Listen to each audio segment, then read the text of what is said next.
Kwakwala is one of the most complex languages on earth, I would venture to say. It's a polysynthetic language, indigenous language, and but it's been well documented. And we also have, we're part of a larger family, the Wakashan language family, which is Nuchanuth and Makah to the south. And we have this dynamite team that we're working with who have skills that are very rare. But if we can unlock AI for Kwakwala, that can support other Indigenous languages on a global scale. Across Canada and around the world, thousands of Indigenous languages are on the verge of extinction. With them goes not just the language, but the cultural, academic, and social frameworks that underpin their communities and nations. Finding ways to preserve and safeguard language and its broader meaning is what drives Sarah Child, founder of the Senyakola Foundation in Port Hardy, British Columbia, and her mission to build a template for Indigenous language revitalization worldwide. The Senyakola Foundation is a not-for-profit society that was formed several years ago after consultation of Kwakwaka'wakw elders in the Port Hardy area. Elders from the Kwasanakwakdauq, the Guskimuk, and the Kwaigilt were the main elders that we interviewed through another smaller project. And we decided that it was important to form a society to support language revitalization for our nation. So the project's about trying to examine some of those missing pieces that have been buried under decades and decades of colonial rules and regulations, and also colonial education. So we're going to have to relearn how to learn. Peel back the layers of education that have really taught us to learn in a way much different than the way our elders learned. So our hope is that we can develop a blueprint that will support Indigenous languages around the world. And interestingly enough, speech-to-text technology and other technologies are built on English as the foundation. The trouble with that is that Kwakwala and Indigenous languages don't function like English does. It's quite the opposite. And so the other thing is that English and French and other large languages around the world have abundant funding, more than abundant funding. But Indigenous languages globally struggle, and they struggle to put together any not just financial supports, but other technological supports, etc., that can support revitalization. These endangered languages need that more than any of the large languages of the globe.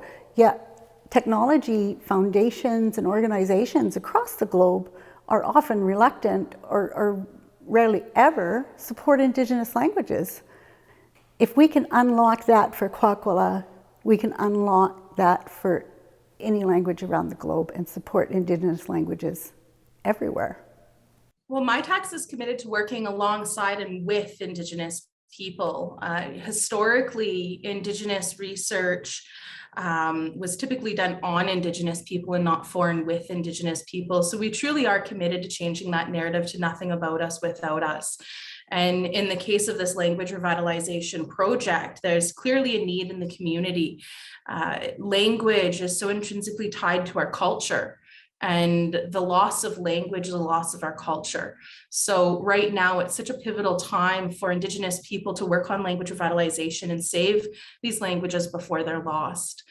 The framework that they're creating with this language revitalization project is something that could be replicated in other communities. However, the importance of having local Indigenous voice, that it's led by an Indigenous leader from the community, that community members are participating as researchers in the project and working alongside the elders and community members and youth. It's something truly special, because we talk about community-led research, but this really sets the benchmark high for what community collaboration can look like.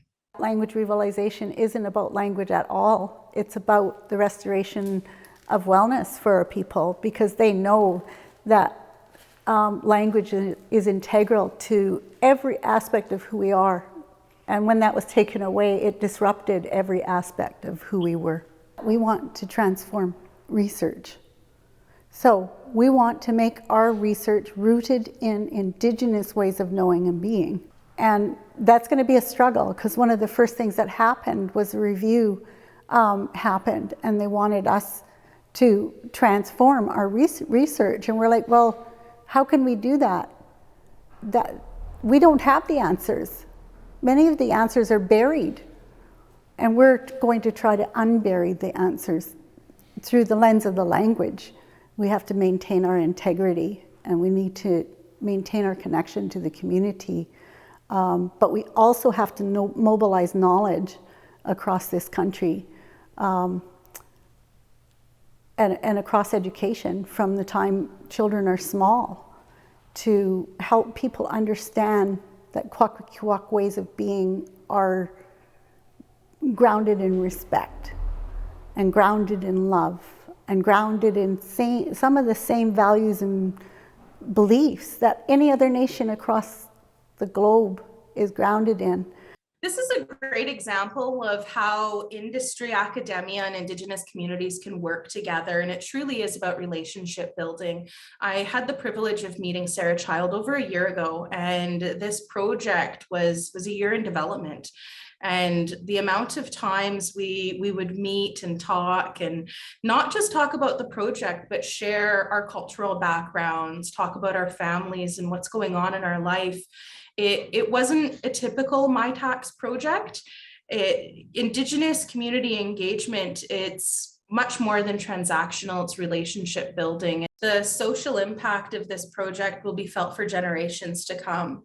When I think of Indigenous culture and the 7 generations back and 7 generations forward, and to think of the impact on both honoring the ancestors by saving this language, but also honoring the future generations so that they have the opportunity to learn these teachings before they're gone.